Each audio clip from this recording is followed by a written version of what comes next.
کبھی صبر کی بات آتی ہے میری بہنوں تو یہ دعا کیا کی جاتی ہے کہ اے اللہ اب ہم کو صبر ایوب عطا فرمائیے. ہوتی ہے نہیں ہوتی ہے؟ یہ ہوتی ہے دعا. جب بھی کوئی مصیبت آتی ہے کوئی پریشانی آتی ہے تو کہتے ہیں کہ اے اللہ آپ ہم کو صبر ایوب عطا کریے.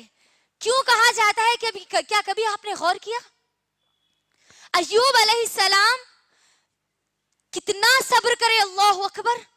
ایوب علیہ السلام کو جب اللہ نے بیماری دی جس میں ان کا پورا جسم سڑنا شروع ہو گیا تھا تو یہ پوری بیماری 18 سال ان کے ساتھ تھی. 18 سال وہ بیمار تھے ایوب علیہ السلام. غور کریے ان کی 4 بیویاں تھی. ایوب علیہ السلام کی کتنی بیویاں تھی؟ 4 بیویاں تھی میری بہنوں.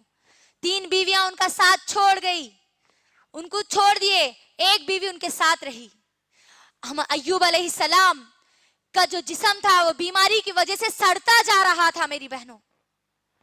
جب ان کا پورا جسم سڑتا جا رہا تھا اور صرف زبان باقی تھی, اگر ہم ان کی زندگی اٹھا کر دیکھیں گے تو ہم کو معلوم ہوتا ہے وہ اللہ سے دعا کرتے تھے کہ اے اللہ آپ میری زبان کی حفاظت کر لیجئے, آپ میری اس زبان کو سڑنے سے بچا لیجئے اللہ, تاکہ میں اس زبان سے آپ کا ذکر کر سکوں. اللہ اکبر. غور کریے پورا جسم سڑا ہوا ہے, یہاں تک کہ جسم میں سے کیڑے ان کے جسم کے نیچے گرتے تھے. جب ان کے جسم سے کیڑے گرتے تھے میری بہنوں تو ان کیڑوں کو وہ اٹھا کر دوبارہ اپنے جسم پر ڈالتے اور کہتے کہ اللہ نے میرے جسم کو تیری غذا بنائی ہے اور تو کھا. اللہ اکبر. غور کریے یہ ہمارے ایوب علیہ السلام 18 سال بیمار تھے. 18 سال. آج ہم کو 18 منٹ کے لیے اگر کوئی مصیبت آ گئی تو ہم برداشت نہیں کر سکتے. 18 سال کی تو دور کی بات ہے. اللہ اکبر. غور کریے اس پورا جسم سڑنے کے بعد بھی وہ کیا کہہ رہے ہیں اللہ کو, اے اللہ تو میری زبان کی حفاظت کر لینا, اس زبان کو سڑنے سے بچا لینا تاکہ میں تیرا ذکر کر سکوں. اللہ اکبر. غور کرو میری بہنوں اس کے ذریعے ہم کو کیا نقطہ نکلتا ہے.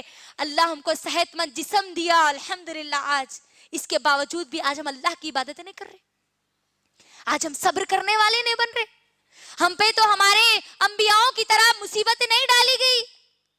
ان کی مصیبتیں تو بہت زیادہ مصیبتیں تھی, ان کی تو پریشانیاں سب سے بڑی پریشانیاں تھی. ہم ان کے بارے میں تو سوچ بھی نہیں سکتے, گمان بھی نہیں کر سکتے, نہ ہی ہم اس کا صبر کر سکتے ہیں. غور کریے کیسے صبر کیا ہوگا انہوں نے. ہمارے انبیاء ہمارے لیے نمونہ ہے میری بہنوں, ہمارے نبی کریم صلی اللہ علیہ وسلم بھی ہمارے لیے نمونہ ہے. غور کریے جب نبی کریم صلی اللہ علیہ وسلم طائف کی وادی میں جب دین کی دعوت دینے کے لیے گئے تو لوگوں نے ان کا کس طریقے سے استقبال کیا, کس طریقے سے ان کو مارا. اس کے بعد بھی نبی کریم صلی اللہ علیہ وسلم نے کیا کیا؟ صبر کیا.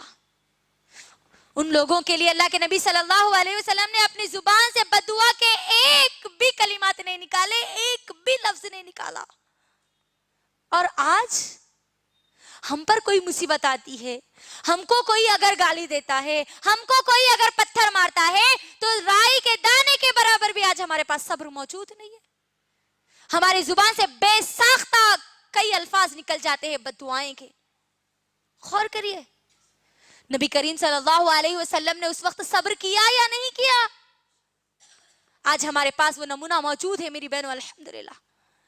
تو ہمارے لیے ضروری اور لازمی ہے کہ اگر ہم پر کوئی مصیبت آئے, کوئی پریشانی آئے, اس وقت ہم صبر کریں, کیونکہ اللہ صبر کرنے والوں کے ساتھ ہے. اور صبر کرنے والے مرد اور صبر کرنے والی عورتیں کون ہیں؟ جنتی عورتیں ہیں. اللہ اکبر. دیکھ لیجئے ہماری آسیہ علیہ السلام کی پوری زندگی اٹھا کے آپ دیکھ لیجئے, آسیہ علیہ السلام نے کس طریقے سے صبر کیا. کبھی انہوں نے یہ نہیں کہا کہ اے اللہ تو مجھے ہی دینا تھا یہ ظالم شوہر. کیا کہا انہوں نے؟ صبر کیا. آج ہم پہ تو وہ مصیبتیں تو نہیں ہیں میری بہنوں, ہے نا.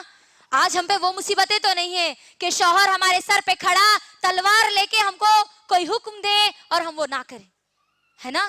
ہم پہ آج وہ مصیبتیں تو نہیں ہیں. تو ہمارے لیے ضروری اور لازمی ہے کہ اگر ہم پہ چھوٹی چھوٹی جو مصیبتیں ہیں, بیماری کی شکل میں, پریشانی کی شکل میں, مصیبت کی شکل میں اگر وہ آتی ہے تو اس پر ہم صبر کریں. صبر کرنا ہمارے لیے ضروری اور لازمی ہے. اس صبر کے بدلے ہم کو جنت مل سکتی ہے انشاءاللہ. تو یہ صبر کرنے والی عورتیں جنت